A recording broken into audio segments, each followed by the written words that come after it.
কিরে রানী, ঝাড়ু দিছি যে ওই বিছনাটা পরিষ্কার কইরা যাইরা জুইরা এরপরে দেয়া গোসল টোসল কইরা যাইয়া যা।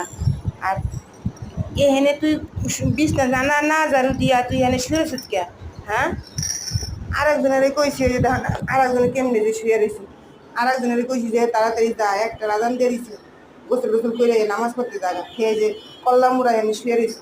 হ্যাঁ, কল্লা মুড়াই ধরে শুয়ে রয়েছি। আরেকজনে যে কী করে, আই উঠ, ওটা বিছানা পরিষ্কার কর কর। হ্যাঁ, একটা রাজান দিয়ে দিছি, তুই হ্যাঁ এনে টান করে শুয়ে রয়েছি লেগা কত। আরে রানী, রানী কি কইলাম আমি, একটা বুঝে রয়েছি লেগা। হ্যাঁ, আমার লাগে কি মস্কারা করো? তাড়াতাড়ি যা, উঠ। আয় রাজা, রাজা উঠ উঠ উঠ, চালু কর চালু কর চালু কর চালু কর চালু কর চালু কর, উঠ। উঠো মা, উঠো মা, যাও যাও যাও।